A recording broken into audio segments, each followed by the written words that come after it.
it drives me crazy when people say, I've been married for this many years and we've had our ups and downs.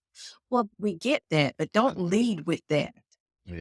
Lead with something positive and then go to the ups and downs. Welcome to Sip with Summers, the podcast where we explore sex, intimacy, and pleasure. I'm your host, Jennifer Summers, a pleasure and intimacy queen, and a soon-to-be certified sex coach and clinical sexologist. Hey, everybody. Last week, I was having the most ridiculous technological issues trying to produce an episode, and Mercury is retrograde. I finally decided to wave the white flag and take the L. But thankfully, as of posting this episode today, Mercury is stationed direct, which means communication and technology should be working in our favor again. This week, I'm really excited to welcome Byron and Margaret McKie to Sip with Summers. I had the pleasure of meeting Margaret on a Facebook group. We immediately clicked, and once I heard her story with Byron, I'm like, y'all gotta come on the show and tell your story.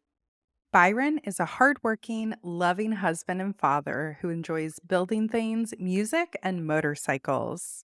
Margaret is a creative, dedicated wife and mother who loves reading, crocheting, and learning new things. Together, Byron and Margaret co-host the Beyond I Do podcast. And on their podcast, they share the ups and downs of their journey and how they have successfully navigated over 26 years of marriage. As self-proclaimed lovers of love, Byron and Margaret have made it their mission to encourage, uplift, and inspire others to create and maintain loving, committed relationships by sharing their personal stories of love, grief, joy, and everything in between. Please welcome the amazing and fabulous Byron and Margaret McKie. Woo! Thank you for having for us. having We're excited to be here. Yes, it's going to be awesome. We have a lot of great things to talk about. I want to get right into it. You shared with me that you all have been married for over 26 years. I'm curious, how do you approach maintaining a loving and committed relationship in your daily life? Well, we started out as friends and we met each other, got to know each other's family. That created a connection for us. Being friends first, it made it harder for us to just walk away from one another. If things got a little tough because it was like, regardless of whether we work or not, I still want my friend. We still maintain that Yes. friendship. Exactly. We cultivate that friendship and nurture that relationship. A lot of times people say you have to do date nights and romance, and that's true, but that also adds a level of pressure. Whereas just hanging out with your friend is just hanging out with your friend. We work hard to make sure we still like each other. Yeah. That's so important. You said that when you met, you all started off as friends. Was there any type of spark or chemistry there immediately, or did that take time to develop? Um, Here's the nitty gritty right now. we met because I had a crush on one of his friends. Yeah. Oh my Met gosh. friend. Yeah. That friend of his was upset because his girlfriend moved away. And I was like, well, I'm here, but he was upset. I realized that wasn't going to work and I moved on. For him, it was different. Tell me. It was a chance meeting the friend that she's speaking of. Him and I were at my house and he was like, hey, I got my friend Margaret that lives around the corner. I was like, Margaret, I know this is my neighborhood. But I know every female that lives here. I need to go see who this is he's talking about. So it was literally like right around the corner. And when we walked up, she didn't notice me at all. So it was like, okay, all right, I see she's cute. I like that. We walked away and I ended up running to her again, recognizing we were formally introduced by another friend. And that's when we made the connection. We had some of the same friend groups. Mhm. And so we would end up just running into each other at like routine gatherings, routine hangout spots, and just find ourselves being around each other. There wasn't a spark, but we Yeah. were good friends and would gravitate towards each Yeah, other kind of like when we were claim, like together. we were together, we claim each other. Just like this is my girl and my guy for tonight, and hang around each other and be with each other and walk away from each other, and that was it. That's so incredible. I am currently single and doing this 50 first dates challenge. It's self-imposed. And the goal is to go on 50 first dates, see what I like, see what I don't like, figure out red flags, like look out for, but also to see like what my red flags may be in a relationship. But the one thing that's really stuck with me, and I'm curious what y'all think about this, is all of my best relationships have been someone I met them and it was like immediate chemistry. And that's what I'm looking for. So when I go on these dates, if I don't feel that spark right away, I'm kind of like on to the next one. I'm curious, to start off as a friendship, do you feel like that tends to be one sign of a longevity in a relationship? I think even though we didn't have a romantic spark, there was a comfort that I felt around him. Even if it was just we sit, we laugh, we tell jokes, I could be myself. I was Yes. comfortable. And so for me, that meant a lot. I really think it's friendship and like that you have to seek. If there's a spark of light, you know, pursue that because that's what's gonna Yes. keep you going year after year. Yeah, it may not be the first initial date, but if you find yourself away from this person, like, I wonder what they're doing, or I sure would like to just be around. Doesn't necessarily have to be a date. Let's just go to the store together, or let's just hang out. If you feel like that, then there's definitely, Laughter. yes. Laughter. Our sense, that's it. Yeah. That's definitely important to look for those types of similarities. Well, the dates I've been on have been like, I couldn't wait for them to end. But others were like, oh, I'm really having fun. I want to keep hanging out with this person. So, yeah, I love that advice for our listeners. If you are single and want to be in a relationship, look for the like, look for the laughter, look for the feel good. Yeah. If you're on a date and you're looking at your watch or phone, it's like, okay, that's not a good sign. But if you enjoy No. you know, this the end, you're looking at your watch like, God, 3 hours have passed by. you know. Yeah, that's great. I love it. Now, speaking of friendships, how do you all keep your friendship fresh? Well, what we do is a lot easier for us now because our kids are grown and we like being around each other.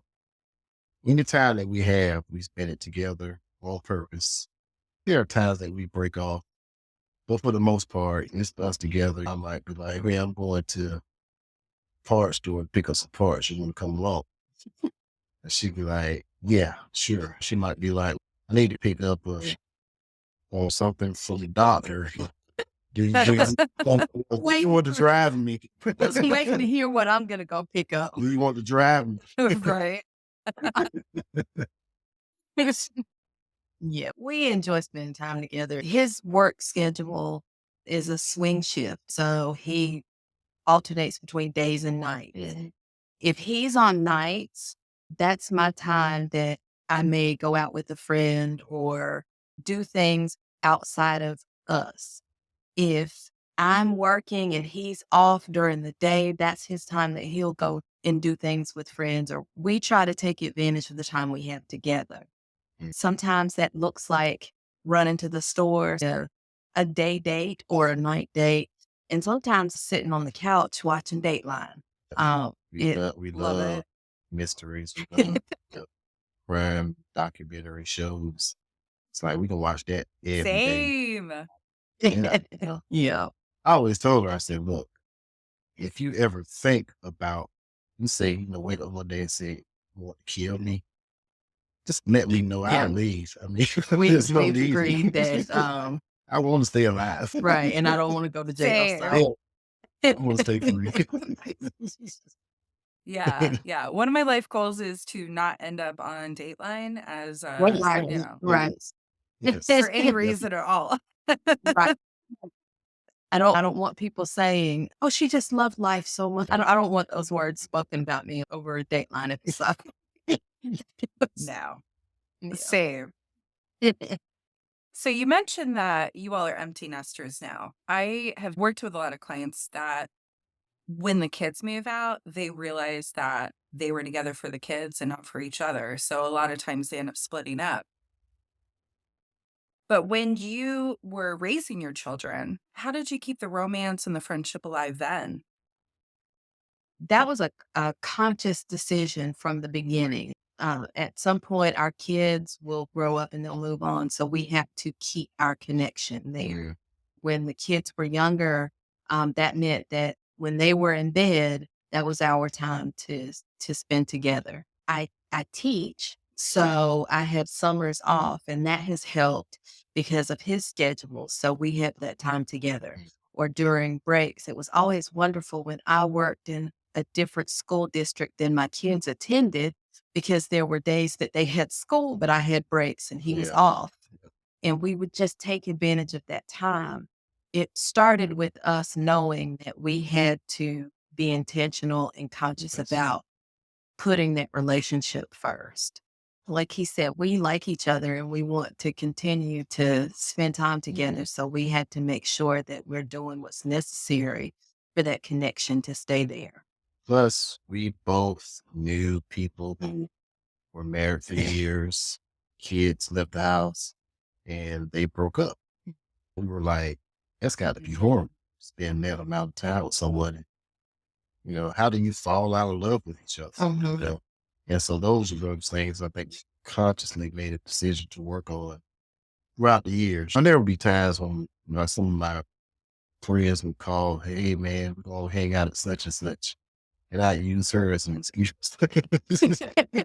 They'll be like, hey, nah, man, I don't think she's going to let me go tonight.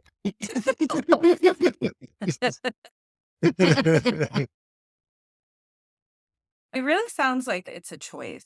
It's about making Right. time, it's about making space for people that you care about, and every day doing something that's gonna bring the relationship closer together. And that was the thing. We chose to be together. We chose to be married.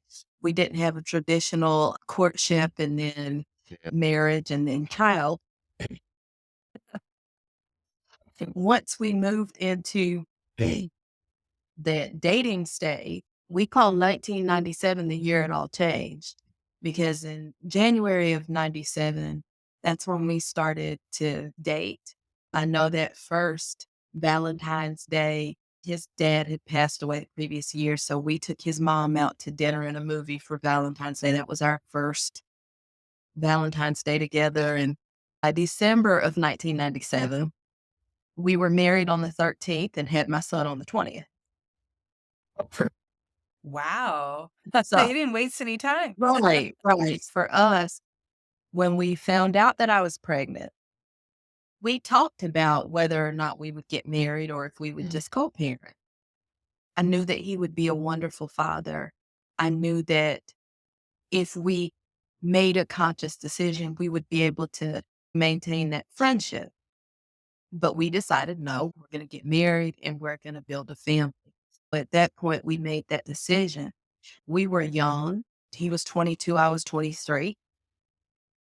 The maturity that it took to make that decision is about as mature as it got at that point. Yeah. Along the way, we had to live and grow Yep, and we had learn, to grow together. and we had adjustments to make. But from the beginning, it was, okay, we're doing this. That Yeah. relationship is what is first.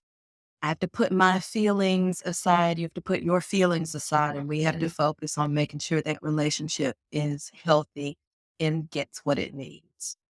I knew that I didn't want to live my life without being in my children's life.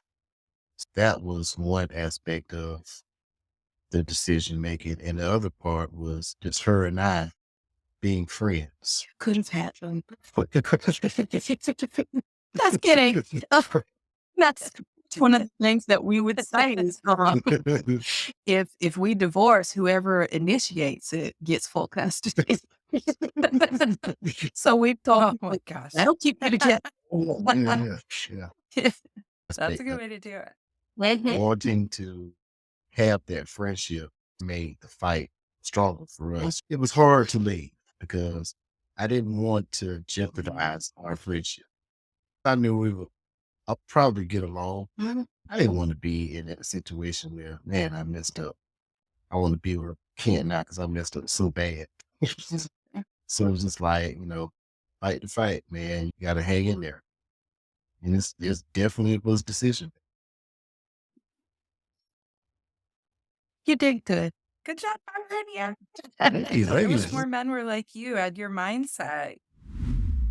A lot of my clients struggle with communicating with their partner. I hear that a lot in my work and one-on-one conversations with people. What tips do you have for better communication with your partner? Now, me, I was the youngest of 10 children. There's plenty. I So can you're only asking, imagine your family reunions. I was in the shadows a lot. So I did a lot of observing, you know, others. So my observation kind of like, okay, I remain quiet, but I'm listening.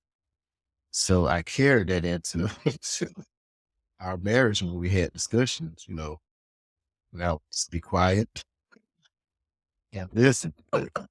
And she spit like 5 or 10 things at me. And I'm like, okay, I ain't even figured out first question she had. So what I learned is maybe I could do better just writing that down.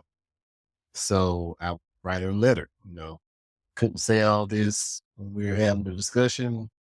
This is what this meant. And we learned to communicate in that way.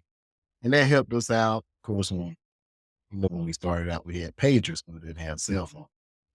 So once we got up to date cell phones, we would text each other. Still to this day, it might be we might have a discussion about something and there'll be a little confusion. So next day, I might get a text or she might get a text. And that's how we explain each other, get clarity on the situation. The knowing and understanding that anything that he's saying is not meant to hurt me, and then vice versa. So I do the writing because my mouth can be a little feisty. So I work on not letting anything just fly out of emotions. It goes back to if we focus on that relationship and our relationship comes first, that means that if there's something uncomfortable that we need to discuss, we're just going to have to be uncomfortable. Yeah. It might be via text, it might be via letter, but we just need to make sure that we are addressing these things and they're not just sitting there. If that means I can't say it, but I can send it and I can write you a letter, then that's what I need to do as long as I can communicate it.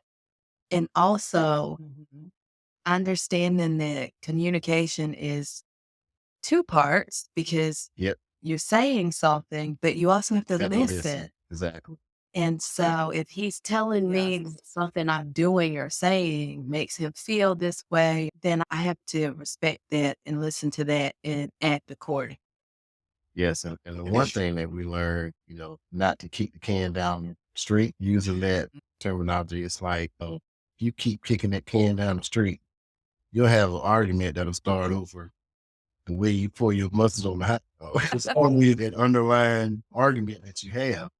Yeah, it may not be the time while we're driving to talk about it, but hey, let's set some time out and discuss. One thing we've always done is we've talked amongst each other. We would never argue or in front of the children. But our discussions will always be closed doors. And we've got so used to that. So now it's like, even when we have discussions, it's like bedtimes, two of us calmly discussing, this is how this made me feel. This is how I perceive that. It works for us. I'll add also therapy, individual therapy. I didn't realize how much I needed. I knew a lot of what I had gone through, but I didn't realize how much I needed it and the difference that that would make. And so if I am working on myself and bettering myself, then obviously I'm going to be a better partner, Yes. better communicator, better listener. There have been times that he's gone to therapy and we've done couples. That has been like being honest with yourself, because sometimes I am the problem.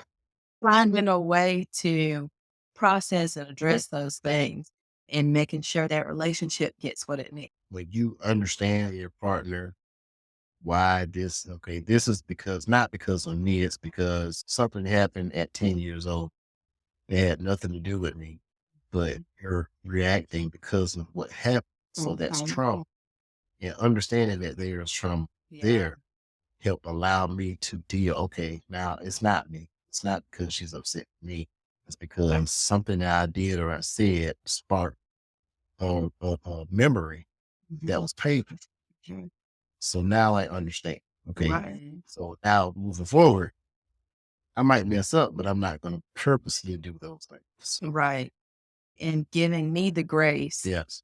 that I need to heal through those things, because I can be feisty, but I also understand when I'm wrong and I'll come back and apologize. Yes. If I over, I'll apologize. I do too. I You apologize. do. Yep. That's so good. Well, that's healthy. I think so many people hate to say sorry. I think a lot of people listen to talk rather than just listen to listen. Yeah. I love the ways that you all have cultivated healthy communication with each other. I also feel like therapy is so vital for everybody. We all have things that we struggle with, and working through that makes you a better person for everyone around you. So, Right. credit to both of you for doing the work. Thank you. There's this 5-letter word, and it's called pride, that will destroy most people. Yeah. I'm so proud. I have this pride, and pride makes you say, you know what? I ain't giving in. I ain't saying nothing. They need to listen for how I feel. How somebody listen for how you feel? I want to ask you, for someone that's feeling stuck in their relationship right now, what advice would you give them? There were things that you did in the beginning. There were discussions. Oh, talk about the beginning. Talk about butterflies you felt when you first met each other. Have those discussions about when you took me on my first date, went such and such, and we did this, and I love that. That'll rekindle some feelings that you probably just stuck deep down inside, because when you're in a relationship, going through life, you got a job, kids, in-laws, different family members, and it's easy to forget the importance of getting your foundation. So I'd encourage people to sit down one night, turn off TV, put the phones down, and just talk. Like, talk about past, discuss those things, rekindling those feelings. And also, the more proactive you are, the less reactive you have to be. Yep. And so if you go into it with the intent on making sure that connection is there. And I know that with kids, we had 4 kids. And at one point, we would have to tag team and take one to this sport, one to this one. So we get that there's a lot goes into it during those years, but we still had to maintain that time. Our support system was wonderful, and we're thankful that we had that, but you still have to make sure you're being proactive. And then also, once it gets to that point, there again, taking the feelings out. So if your partner comes to you and says, look, I'm struggling with this, it's not the time to take that personal. It's the time to really evaluate things and to see, okay, where did this shift come from? Is there something that I can do to help alleviate some stress? Maybe if you have less stress, maybe that'll help, and work together to make sure that you both get what you need. Yes. And that goes with the 6-letter word. Listen.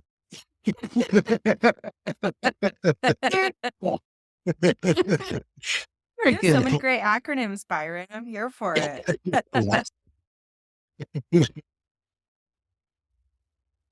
So some of our listeners are not fortunate enough to have been in a 26 plus year loving relationship. For those of us that are new to a relationship, what's your tip for long-term success?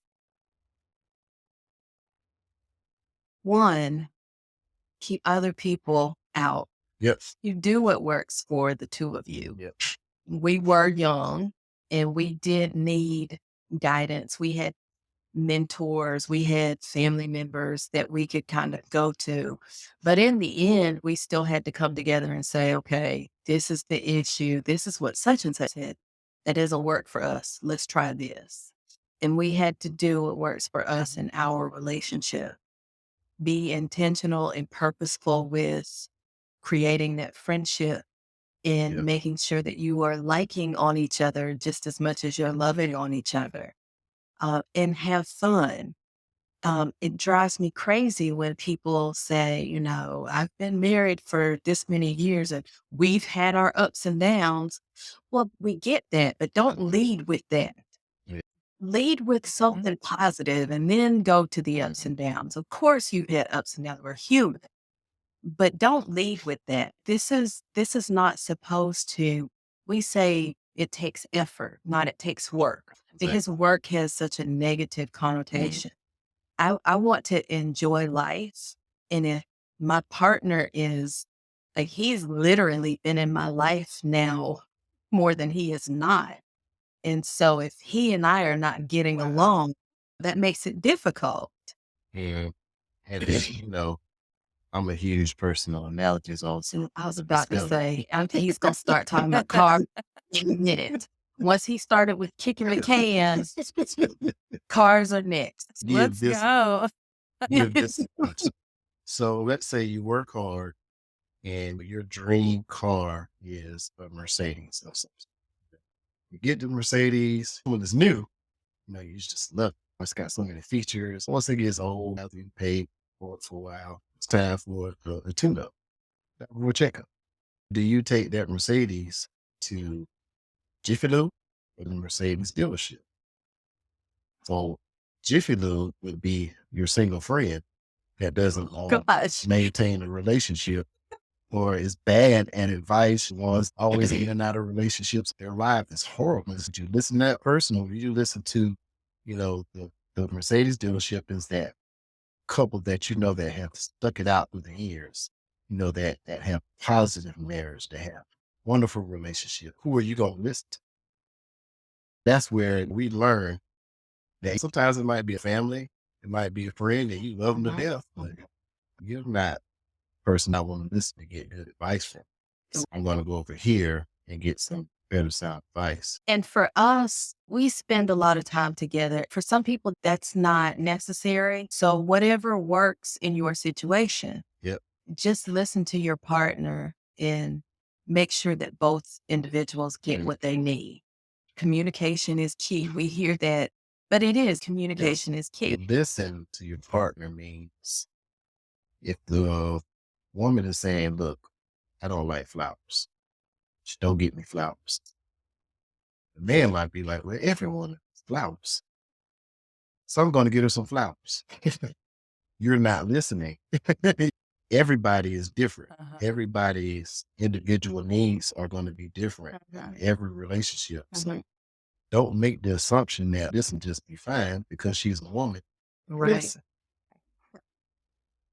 What happened that made you all want to get into relationship coaching? Okay. I've been having TikTok and Instagram, Facebook, just doing basic posts, but I wanted to do TikTok, but I didn't want to do just the normal stuff.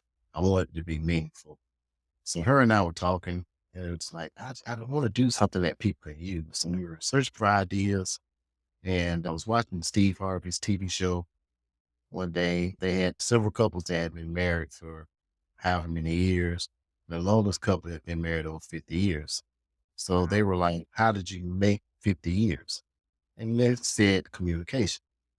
I like those went off and like, we could talk about communication. So I approached her and I was like, let's do a podcast. And she was like, yeah, let's do it. I was like, okay, we'll talk about us. So Great It took topic. us, yes, it took us about a year and a half, almost two, to actually get the nerve. Because the question, you're like, who wants to hear us? Who wants to Right. listen to us? So we started out talking about us and talking about our marriage, how we started, to finance, to everything. And then for the second season, we started reaching out for guests. That was something I did not want to do. Why is that? I'm having fun, just talking about us. I don't want to involve other people, even though we were running out of topics now. Good reason to get a guest. She started searching and we started meeting these amazing people. Yeah. Like yourself. Even before that, she had approached me about coaching. I'm like, what is coaching? I had never heard of that. And so we watched a few videos, saw some examples. As we were meeting these guests, we were meeting life coaches, we were meeting sex therapists, sex coaches, we were meeting all of these types of people. It's like, it's amazing. And just listening to them, we decided, hey, we can do that. We can be a relationship coach. Y'all have the experience to do that. There's you have the imposter syndrome kicking in, and Yeah. you're like, people aren't gonna pay for that, and then everyone's needed. Yes. People need that.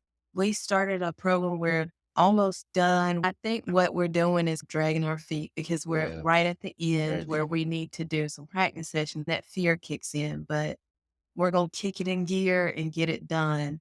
I told him I've been thinking about what type of clients I really want to work with. I said, I really want to work with new couples or couples who are about to enter that empty nest Yes. phase. Yeah. So I want to be of service where Yes. I can be an asset. Those areas stuck out for me. On our discussion and knowing you all, I feel like you can provide so much value to people in those parts of their life. As someone who's also in school for coaching right now, it's so important. People need coaches. Therapy is great and I love Right. therapy. I recommend everybody does it. Therapy is more about what happened in your past and how does it affect you now. Right. And coaching is so much about what goal do you want to achieve and being goal Right. oriented and having that finish line and people to champion you to get there. Right. Yes, definitely. Once we started the program, like you said, we watched some videos with some sessions. We've gotten comfortable and eased into it, but then once you get to the end and we're really going to start this, We get a want little bit nervous. to take Yeah. it. I think it's totally normal to feel that way. I hear a lot of people that struggle with imposter syndrome, but I've always felt like there's a reason you're at the table. Shed that feeling and just act as if, believe it till you become it. Let's go. I And can't wait to celebrate y'all when Right. you're done. That's something that I've worked on with my therapist. Coaching us along. She was one of the first people who said it, and that's what y'all are doing for free. Because of course, our friends who are in relationships or who are wanting relationships, they'll come and they'll ask questions. So we're doing it for free. And she says, why don't you look into coaching? Yep. So they're not going to pay us for this. Yeah. Yes, they will. Then start doing it for free. Just got to tell your friends no more free advice. You can get a discounted rate. Oh, Yeah, there you go. Hey, little Yeah. friends and family. We took up an hour of my time. If I Yeah. take cash. So I want to shift gears a little bit. So this podcast talks a lot about sex, intimacy, and pleasure. And I want to know for both of you, what messages did you receive about sex, intimacy, and pleasure when you were growing up? Don't Older do to it. married. Yeah. Um, It was all over the place. my mom, bless her heart, got a book. It wasn't a children's book either. It was like a medical type book when my cycle started. I'm old. So it was one of these old books that had the overlays to where you can Oh, Trying it. interesting. like part of me thinks that she was trying to scare me into not having sex or exploring this. That was growing up, that was very taboo. It wasn't anything that we talked about. And so there was a Yeah. level of shame that came into. Mm, For me, I experienced some things that caused me to be very promiscuous when I was young and very reckless. And so I had a lot of undoing that I need to do with that here. And I'm just thankful that I had someone who allowed me the grace to go through those things. And I say that a lot, but it's true. There's a mindset that you have when you go through those things. And for me, I thought promiscuity was control. As I got older and started looking back, I realized that it's the exact opposite. It was a lack of control, but I needed to control what I did with my body. And so that was how I felt control in that moment. We tried our best to be open with our kids because we didn't want them to have those same experiences. Yes. I know for me, like I said before, I was the youngest of 10. So I had a lot of different opinions or different coaching on proper way a guy should respond to a female. And then, of course, my adolescent years, and I was introduced to porn. That was education there, but I didn't necessarily have birds and the bees talking. Son, if you're going to have sex, use a raincoat.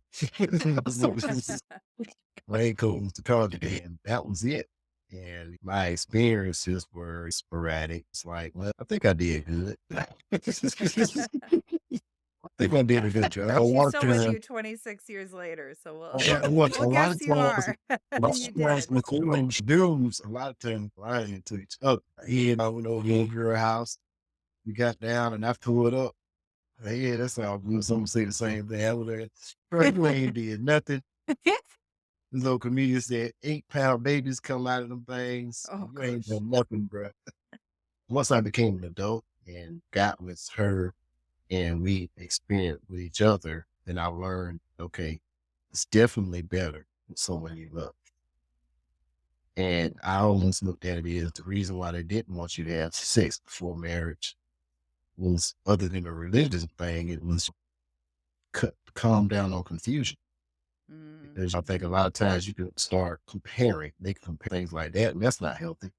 And you create these habits that are not healthy for your marriage because, yes, I may like this, but she may not like this. So we had to then learn each other, okay, and have that discussion. What do you like? Okay, what do you like? I don't like that. I don't like that. Okay, that's fine. And we had to learn to compromise with each other. It definitely boils down to communication. And that both parts, expressing and Yes. listening, Yeah.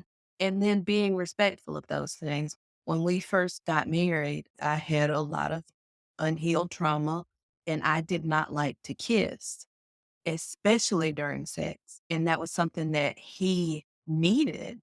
And so there was compromise there, but at the same time, he knew how uncomfortable it was for me.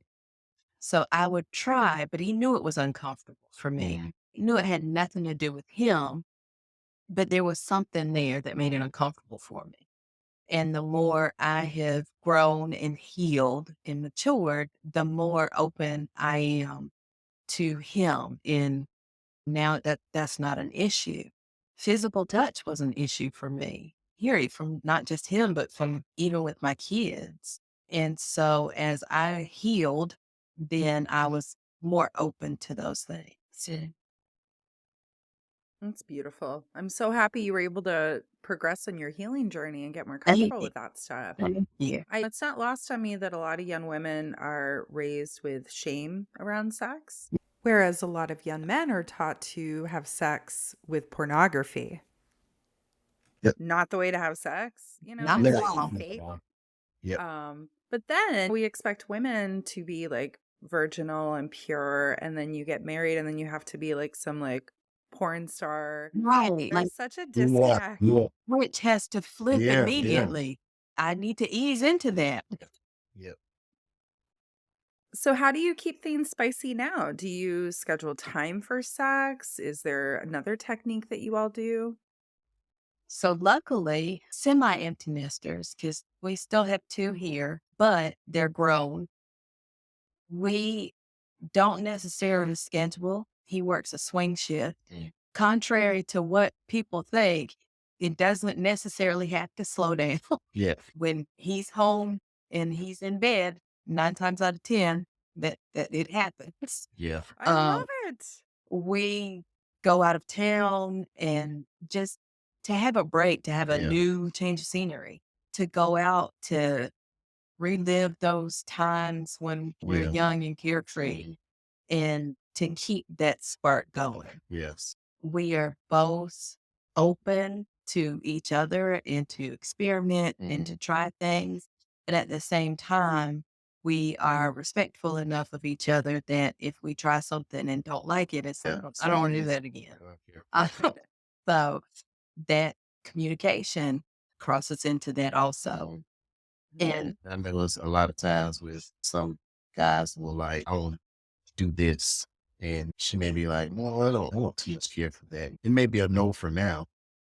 It doesn't mean it'll always be a no. Because, a lot of times it's just being able to feel comfortable doing something like that with you. And trust. trust. So once Mhm. she Yeah. feels comfortable, let's look at that again to do that. It's just learning to compromise with each other. And then if you ask again, if it's still no, then you Yeah. accept no and Yes. you move on. One thing I can say with him, he's very attentive to me and very selfless with me. And that means a lot, not just both in the pleasure and building that trust. Yeah. I feel like when we are together and we're intimate, that he is tuned in to me. And honestly, that allows me to fall back and be a little bit selfish. And that's Mhm. okay because, like you said, we are taught that it's a bad thing and you don't do it. And you carry that into your marriage. And so there are times when early into it, he may have been receiving more pleasure than me because of whatever I had going on. And so he's, no, you enjoy yourself. Very selfless. And that makes me want to make sure he is pleased. Mhm. I don't get it. Like these people who have to go have a wife and decide chick or having these multiple partners. It's like when you find that one, it's like, why would you even want to get out there and involve yourself with anybody else? Because it's a connection. This is the closest physically that we can be with each other. Mm. And you should want to share that with somebody you absolutely care about. Right. Yeah, I can get with a young lady and I can have an orgasm. I can take my hand and have an orgasm. So it's not Exactly. Mhm. orgasm, it's about connection. Yeah. Once you get to that level, it's okay. We have something here. I love y'all's connection. It's like a spiritual connection. It's a beautiful thing to witness. Thank you. Thank you. I Thank love you. it. It I took us a love while. It'll take us a long time to get there, but it I took think us. I think it's always been there. I think it took us a while to be comfortable with it. Right. And Right. to be comfortable with it and to realize that it is a real thing because so much of what you hear and see makes you believe that it's not. But I feel like we were made to be here together. Yes, I've heard older guy tell me one time back to that listening we listen to. Older guy that I respect. He told me a long time, he said, every guy has to have something on the side. I'm like, I don't want to live like that. Mhm. That's a think quick was way just- to end up on an episode of yeah, Dateline. episode. Yeah, right? Preach, Margaret. Or what's that show? Snapped? Yes. Yeah, Yes. yeah. That's one of my favorites. Right. I learned then that grown women don't just hang up the phone on you and don't talk to you no more. Right. Some ice stuff. Tires. Yeah. Or Tires. Next. when first married, I mean, like it was our first apartment. Our son was an infant. I don't even know what we got into it about, but we were in bed and I said, I'm going to sleep on the couch. And so Oh. I went to sleep on the couch. And the next day we start talking to each other and he says, I didn't sleep last night. And I said, really? Why? And he said, I kept thinking I was hearing the kitchen drawers open. Yeah. Oh. Right. Waiting on the Good. She was pregnant at the time too, and I'm like, man, Was look, I Ooh. pregnant? Was he born already? you were pregnant at the time, I think. Really? Yeah. Okay. I'm like, Either way, as long as you knew. she can get away with this too. She's pregnant. Put a little fear into him. Yeah. Taught me a lot. And I wasn't healed then. Yep. Okay. Well, I made I feel that. you made it. I can relate in that there's like Jennifer before therapy and Jennifer after therapy, and they are two very different people. yeah, Yes. exactly. So, what's something that y'all are working on right now that you're really excited about? So we've got to get to the coaching part. We did just self-publish our first book, Hey. and that was an exciting experience. It only, just like with the podcast, we sat down with that and recorded it. And then it took me forever to upload it and click enter. Same Mhm. thing with the book. We took spring break and I typed out, we sat here in this very spot and we had it all together and we finally released it on June 24th. So from April to June, Yeah, it just sat there. impressed me. So we, And then it was funny. We were sitting there talking about somebody goes asking us to name a book. Do you even know the name of your book? And I was like, I don't. You just needed some time to think on it a little harder. Although now, and it is Unlocking He's- Forever, he's reading 10 it. Keys to Successful Marriage Beyond I Do. And where can our listeners find your book? So we actually have a code set up for your listeners. They can get the ebook for 25% off with a code.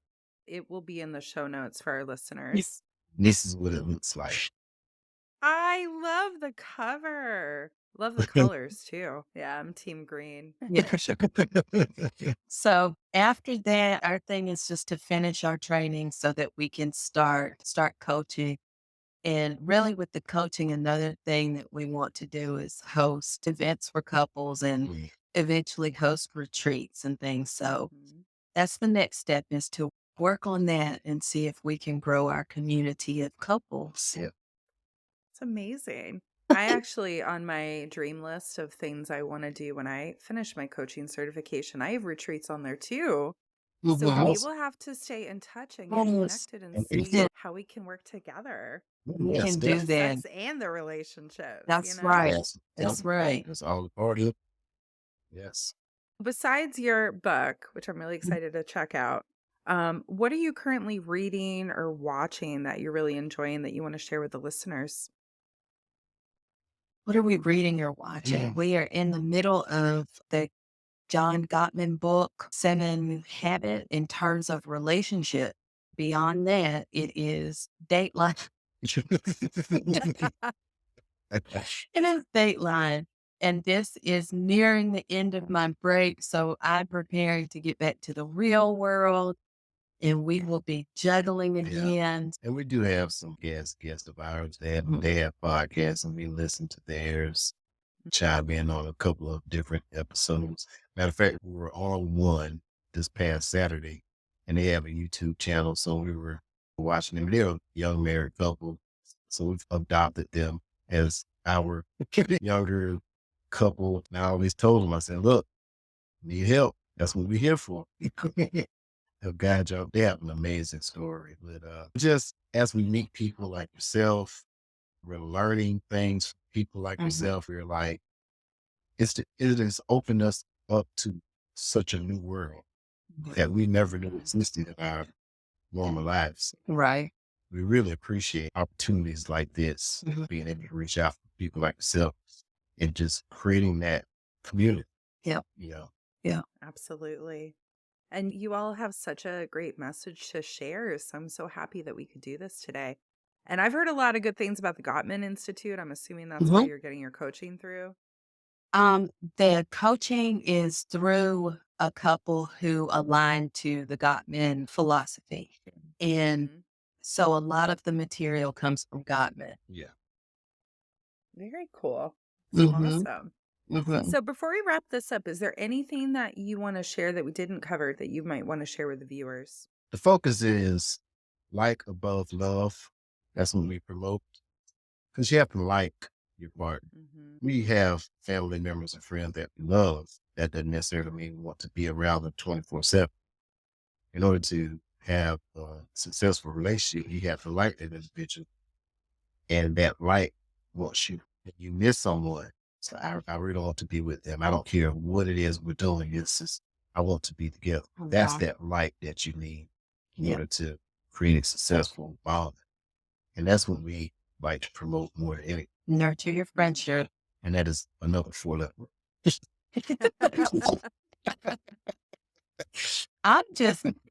We only have one car analogy. I don't know if I'm proud. I don't know if I'm worried. I don't know what that does to me, but normally we get about 3 good car analogies.